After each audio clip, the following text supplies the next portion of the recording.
Merci, Monsieur le Président, pour taire un suspense qui n'a pas lieu d'être. Évidemment que nous allons joindre nos voix afin que cette résolution soit adoptée à l'unanimité, parce qu'elle est le fruit d'un travail sérieux, cohérent.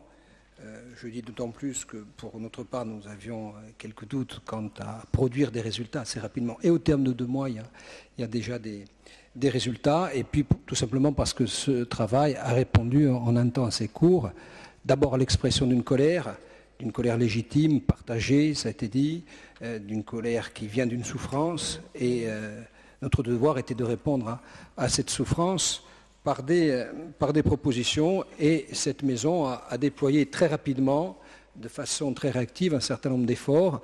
La conférence sociale, bien sûr, une commission chargée d'étudier l'hypothèse d'un fonds de solidarité par ailleurs, une commission de contrôle qui étudie aussi des mécanismes complexes, puisqu'il y a un certain nombre de bénéficiaires d'ayants droit qui aujourd'hui n'accèdent pas à un certain nombre de droits. Il faut creuser cette piste aussi. Nous nous y attachons tous collectivement dans l'expression de notre diversité.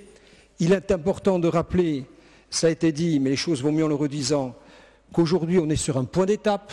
On n'est pas sur quelque chose de conclusif ou de définitif, que la destination est encore lointaine parce qu'il y a loin de la coupe aux lèvres entre ce qu'on écrit, ce qu'on demande, ce qu'on exhorte à d'autres de faire et la réalisation. On ne va pas sortir d'ici avec 10 centimes de moins à la pompe, on ne va pas sortir d'ici avec un chariot, mais le cap est fixé. Je crois que les uns les autres, nous apprenons à nous connaître. Je crois que l'expression de cette souffrance nous est revenue à la figure comme jamais, même s'il y avait eu en amont déjà des travaux, même si le problème de la précarité n'est pas nouveau. Je crois que le mouvement des Gilets jaunes nous a renvoyé à la face quelque chose de beaucoup plus prégnant, de beaucoup plus fort. Inversement, je pense pouvoir dire que le climat, en tout cas la posture de défiance que beaucoup nourrissent à l'égard des élus est en voie sinon d'être résolue, en tout cas d'être moins déviant que par le passé. Vous voyez qu'il y a des hommes et des femmes ici qui, avec leurs limites, forcément, avec parfois leurs petites faiblesses aussi, essayent, je crois sincèrement, de répondre à un certain nombre de problèmes. Nous répondons par des propositions sur 2 sujets fondamentaux que sont le prix des produits de première nécessité, le prix de l'essence, mais évidemment il va falloir répondre à ce qui est constitutif, me semble-t-il, de ce qu'il y a de plus important. Parce qu'on va travailler, ça a été dit, bien sûr à l'accès à l'emploi aussi, à des emplois dignes.